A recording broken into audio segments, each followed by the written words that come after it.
भर उन्हात दुचाकीवरून बहिणीला भेटायला निघालेल्या दिगंबर वाघचौरे यांचा अहिल्यानगरमध्ये रुग्णालयाच्या दारातच उष्माघाताने मृत्यू झाला. उष्माघाताचा हा या उन्हाळ्यातला पहिला बळी नाही. महाराष्ट्र आणि विशेषतः विदर्भाला एखाद्या नैसर्गिक गॅस चेंबरसारखं रूप आलंय. राज्यात उष्माघाताच्या घटना वाढल्यात, तापमान वाढलंय, लोकांच्या जीवाची लाही करणारा उन्हाळा यावर्षी आलाय. मागच्या 150 वर्षात जाणवली नाही तितकी उष्णता यावर्षी जाणवत असल्याचं हवामान तज्ज्ञांचं मत आहे. त्यात अकोला तर जगातलं दुसऱ्या क्रमांकाचं सर्वात उष्ण शहर ठरलंय. पारा कधी 41 डिग्री सेल्सिअस तर कधी 42 डिग्री सेल्सिअस असा वाढतच जातोय. उन्हाळ्यात इतकं तापमान वाढतंच म्हणून दुर्लक्ष करावं नक्कीच असा विषय नाही हा. कारण ऊन किंवा उष्णता नेहमीसारखी नाहीये. उष्णता नेहमीसारखी नसण्यामागं वैज्ञानिक कारण आहे. ते म्हणजे हीट डोम. काय असतो हा हीट डोम? यामुळे नेमकं काय संकट ओढवतंय? यामुळे हवामान विभागाने कोणत्या जिल्ह्यांना कोणता अलर्ट दिलाय? चला आजच्या व्हिडिओमध्ये हे सगळं सोप्या भाषेत डिकोड करूया. नमस्कार, मी समीक्षा देशमुख आणि तुम्ही पाहताय डिकोड मराठी. सध्या सगळीकडे चर्चेत असलेला हा हीट डोम म्हणजे सोप्या भाषेत सांगायचं तर वातावरणात तयार झालेलं एक अदृश्य आणि घट्ट झाकण आहे. कल्पना करा की तुम्ही गॅसवर एक मोठा कुकर ठेवलाय आणि त्यावर झाकण ठेवलंय. कुकरमध्ये गॅसच्या उष्णतेनं प्रेशर तयार होतं. ते प्रेशर कुकरमध्ये जमा होत राहतं. गरम हवा वर ढकलली जाते. एक पॉइंट असा येतो की शिट्टी होते आणि कुकरमधलं सगळं प्रेशर बाहेर पडतं. आता तुम्ही म्हणाल ह्याचा हीट डोमशी काय संबंध? सांगते. सामान्यतः काय होतं की जमिनीवरची गरम हवा हलकी होऊन वर जाते आणि वरच्या थरातील थंड हवेत मिसळते. थोडक्यात जमिनीवरच्या गरम हवेला थंड होण्यासाठी वातावरणातला वरचा कमी तापमानाचा पट्टा फायद्याचा ठरतो.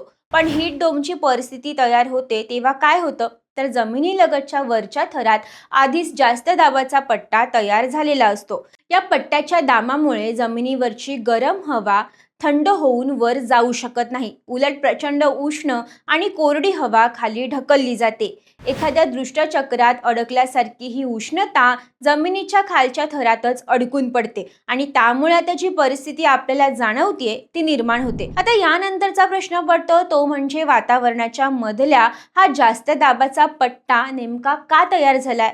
उत्तर आहे अँटी सायक्लोन किंवा प्रतिचक्रवाताची स्थिती. या परिस्थितीत हवा वातावरणाच्या मधल्या थरात घड्याळाच्या दिशेने फिरत राहते. याच हवेचा वेग आणि दबाव जमिनीवरून येणाऱ्या उष्ण हवेला वर जाऊ देत नाही.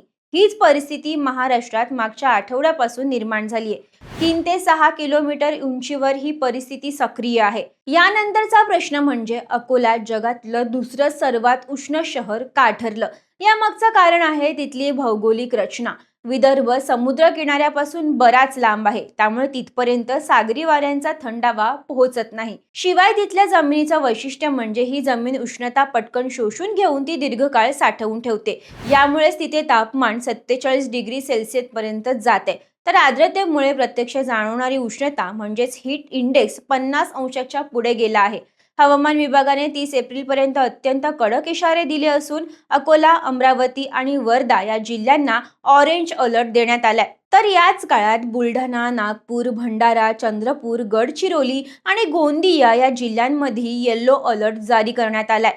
विशेष म्हणजे जिथे विदर्भ भाजून निघतोय तिथेच दक्षिण महाराष्ट्र आणि मराठवाड्यातील लातूर, सोलापूर, धाराशिव आणि नांदेडमध्ये विजांच्या कडकडाटासह अवकाळी पावसाचा अंदाज आहे. जो हवामान बदलाचा एक मोठा विरोधाभास आहे. निसर्गातील बदलांचा परिणाम अर्थव्यवस्था आणि रोजच्या जीवनावरही होतोय. अनेक ठिकाणी वीज पुरवठ्यावर मोठा ताण येतोय. ट्रान्सफॉर्मर तापून स्फोट होऊ नये म्हणून चक्क कूलर लावावे लागतात. कडक उन्हामुळे गाई म्हशींच्या दूध देण्याच्या क्षमतेत 30% घट झाली आहे. विदर्भातील संत्री आणि उत्तर महाराष्ट्रातील केळीच्या बागा अक्षरशः करपून गेल्या आहेत. शहरांमध्ये सिमेंटच्या रस्त्यांमुळे आणि इमारतींमुळे रात्री सुद्धा तापमान कमी होत नाहीये, ज्याला आपण अर्बन हीट आयलंड म्हणतो. तशी काहीशी परिस्थिती निर्माण झाली आहे. तुम्हाला या वाढत्या उष्णतेचा किती त्रास होतोय आणि तुमच्या भागातलं आजचं तापमान किती आहे हे आम्हाला कमेंट्समध्ये नक्की सांगा. माहिती महत्त्वाची वाटली असेल तर डिकोडी मराठीला लाईक आणि शेअर आणि सबस्क्राईब करायला विसरू नका.